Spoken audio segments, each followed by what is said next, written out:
Pour cette 7e rencontre dans l'histoire du football en Coupe d'Afrique des Nations entre les Pharaons d'Égypte et les Lions de l'Atlas, c'est l'Égypte qui l'emporte par 2-1. Une victoire arrachée au bout de 120 minutes de jeu qui ont été marquées par des émotions et de vives tensions orchestrées par Achraf Hakimi du Maroc et l'avant-centre égyptien Mostafa Mohamed. Les deux joueurs ont été sanctionnés chacun par un carton jaune. Cependant, l'Égypte est la 3e équipe à se qualifier pour les demi-finales de la CAN 2021 qui se tient au Cameroun. Le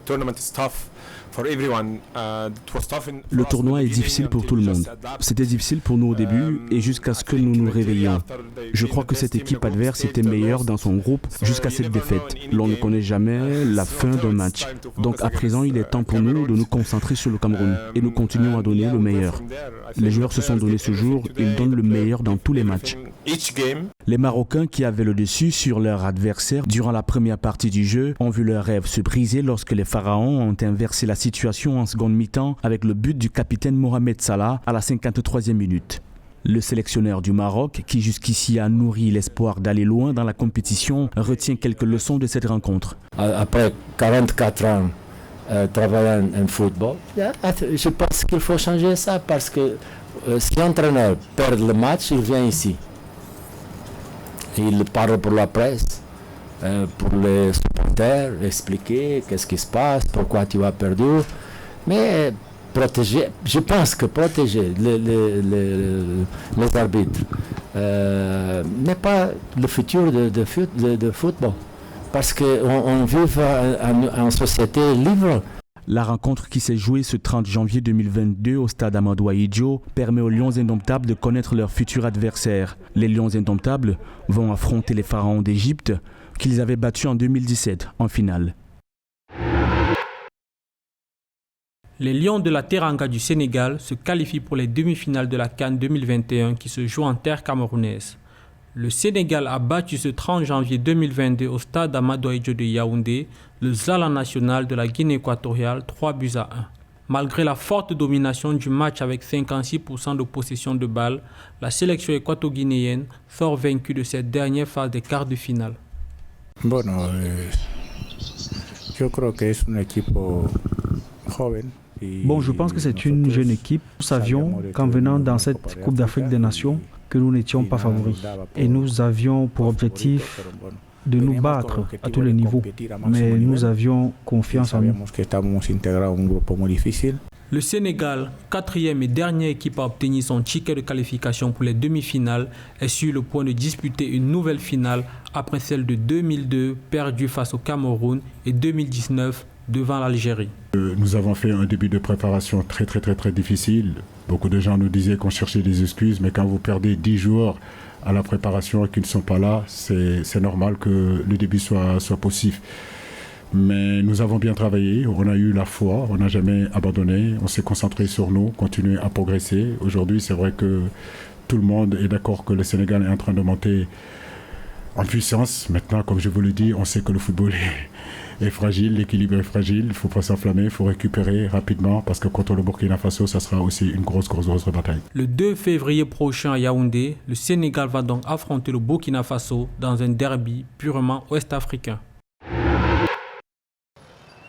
Carrefour Grand Marché de Garoua dans la capitale du Nord Cameroun, Gérard Hawaii, vendeur ambulant de cartes SIM d'une société de téléphonie mobile implantée dans le pays, est une attraction. Avec son handicap qui traîne depuis 10 ans, il a su se frayer un chemin sur ce boulevard appelé Avenue Beyak dans la ville de Garoua. Dans le cadre du travail, c'est un gars qui se donne à fond. Il veut aller très loin dans son travail, il se donne à fond. Il évite de faire ce qui est mauvais. Il a des bonnes relations avec les collègues, les clients. Pour multiplier son gain journalier, Gérard Hawaii, tout souriant, propose son stock de cartes SIM prépayées. Ses débuts dans le domaine remontent à Douala, capitale économique camerounaise. À ce jour, il comptabilise une dizaine d'années dans l'exercice de cette activité qui le passionne. Dieu merci. Avant que je ne vienne ici, j'étais d'abord à Douala, c'est un métier que je faisais depuis longtemps. Un jour, je suis sorti de la maison, je me suis retrouvé en plein accident. Et si je suis là, ici au nord, c'est pour amputer mon pied. Et après mon accident, il fallait que je continue dans la lancée de mon travail. Et cœur, qui m'aide, qui aide ma famille, qui aide mes enfants. À la fin de cette journée, Gérard n'a pas pu faire de bons chiffres. Nous décidons de le suivre chez lui à Galbidji. C'est un quartier situé au nord de la ville de Garoua. Ici se trouve sa motivation Esther. Cette institutrice de formation sans emploi apprécie les qualités de Gérard Hawaii. Malgré son handicap, malgré le travail acharné qu'il mène chaque jour, c'est un mari doux, compréhensif. Souvent, il rentre colérique parce que les gens lui malparlent de son handicap dans le travail, dans la rue. Mais avec tout ça, c'est un homme battant. Un homme qui s'occupe de sa famille, qui nourrit sa famille, qui aime beaucoup ses enfants. Le rêve pour ce jeune qui surmonte son handicap à Garoua serait d'être propriétaire d'un emplacement de vente de téléphones portables. Car chaque soir, à son domicile, c'est ce projet que sa famille met en prière. À Bundoum, petit village à l'est du Cameroun, dans ce nuage de fumée, des jeunes gens, hommes et femmes, se frottent au charbon pour sortir du chômage. Octroyé par la mairie d'Abomban, c'est dans cet espace de 2 hectares que Eric, président de l'association Aïing, a installé des fours de carbonisation de bois en charbon. Ici, près de 100 fours traditionnels consomment au quotidien des déchets aérobus de bois pour en faire du charbon et en extraire du liquide. Ce liquide recueilli par les cheminées servira pour la fabrication du vinaigre de bois. Je vous présente la cheminée Casamance qui fait du charbon bio et le vinaigre du bois et le bitume. Cette cheminée sert uniquement à rendre le charbon bio, tout ce qui est toxique. Voici le vinaigre du bois que je vous présente. Et ce vinaigre du bois, c'est plus que le zilamon. Au loin, quelques femmes effectuent la carbonisation à l'aide de l'eau, une technique de refroidissement qui consiste à extraire du charbon directement des fours chauffants. Prochaine étape, l'empaquetage. Ici, il faut remplir des sacs de 100 kg pour la commercialisation directe. La femme est habituée au feu et la femme, c'est déjà notre premier moyen. Oui, de vivre avec, ça nous rapporte vite le savon, le sel.